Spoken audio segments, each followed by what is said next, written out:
जा रहे थे तो वहाँ पे विरोध किया, लाठी डंडे ईंट पत्थर भी थे। क्या आपको लगता है कि आपको भी खतरा? वो तो आप समझे नहीं। खतरे की जहाँ तक बात है, वो तो पूरी लोकसभा में, पूरी रोहतक लोकसभा में, पूरे हरियाणा में एक ऐसा माहौल पैदा करना चाहते हैं, एक ऐसी अराजकता का माहौल, भय का माहौल पैदा करना चाहते हैं कि आपके सामने है, जो देखो ये क्या करना चाहते हैं।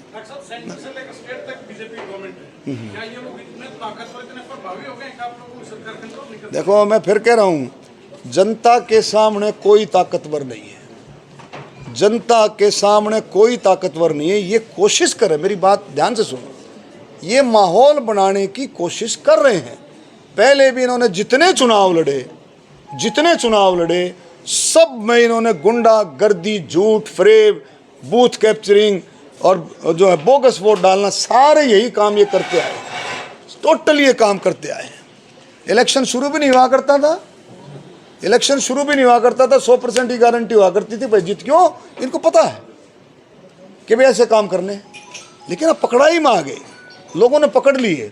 तो जनता के सामने कोई भी गुंडागर्दी नहीं, लेकिन ये कोशिश कर रहे हैं, ऐसा माहौल बनाने की पूरी कोशिश कर रहे हैं। लेकिन रोहतक लोकसभा की जनता मोदी जी के नेतृत्व में, सैनी साहब के नेतृत्व में, वो डरने वाली नहीं है। उसको पता है कि वोट की क्या ताकत है। वोट की ताकत को उन्हें 2019 में समझ लिया। और हम तो कभी घमंड किया नहीं हमने ज़िंदगी में, ये अपना कूदते रहते होंगे, लेकिन 2019 में समझा।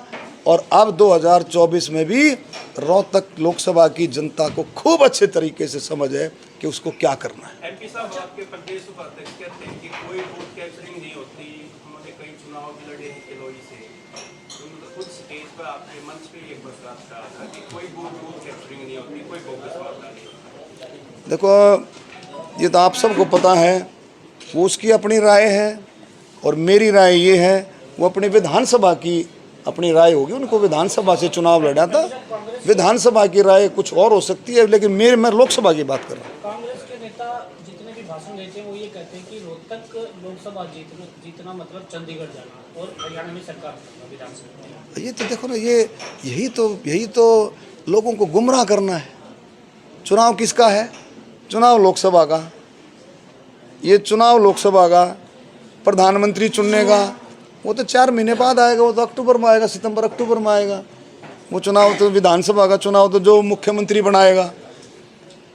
लेकिन ये अपने लोगों को गुमराह करके ये इस तरह की बातें करना चाहते हैं, ऐसे लोगों को गुमराह करके उनको ये ही बात करना चाहते हैं कि भाई हमारे को वोट दो, हम पर्ची सिस्टम फिर से चालू करेंगे, हम सिफारशी सिस्टम फिर से चालू करेंगे और आप लोग हमारे से जुड़ो। ऐसा काम बनाना चाहते हैं जो नौजवान एक अच्छा रास्ता पकड़ गया है, एक ईमानदारी का रास्ता। आप गांवों में जाओ, आप देखा करो जा करके, 12 बजे, 1 बजे, 2 बजे लाइब्रेरी में जाओ, यूनिवर्सिटी लाइब्रेरी में जाओ, कोचिंग सेंटर्स में देखो, गांव में जा करके घूम करके देखो कैसा माहौल है। आपको लाइटें जलती मिलेंगी, बच्चे पढ़ते मिलेंगे। उनको पता है कि भाई हम पढ़ेंगे तो 100% हमारे को नौकरी मिलेगी। तो ऐसा माहौल है, उस माहौल को ये ख़राब करना चाहते हैं जो इन्होंने पहले भी। आप देखो एक बात मैं आपको बताता हूँ, बहुत बड़ी बात। एक गांव में अगर किसी का भी इंटरव्यू आ जाता था, इसके समय में इंटरव्यू चलते थे, इंटरव्यू हुआ करते थे, आपको पता ना भाई। इंटरव्यू जब आ जाता था तो हमने तो भाई बहुत ईमानदारी से काम किया है। हम तो इनकी आँख खोलते थे, अब भी इनकी आँख खोल रहे हैं, कान भी खोल रहे हैं, जब भी खोलते थे। जब एक किसी का इंटरव्यू आ जाता था तो मेरा ख्याल में जो इनके टाउट्स है वो 10-10 जने जा कर के उसको जा कर के कहते थे भाई तेरा मैं करवा दूंगा, तेरा मैं करा दूंगा, इतने पैसे लगेंगे। हकीकत है, इतने पैसे लगेंगे, मैं करा दूंगा। ये काम इनका था और ये काम के ज़रिए से ये फिर से लोगों को गुमराह करना चाहते। चलो बहुत हो गया, अब गला बैठ गया तो हो गया, गला बैठ गई, हो गया। आज की मुलाकात बस इतनी है। हो गया शिकायत दी है रघुवीर गार्डन की, किसकी? हाँ, election commission, Bharatiya Janata party प्रदेश कार्यालय द्वारा।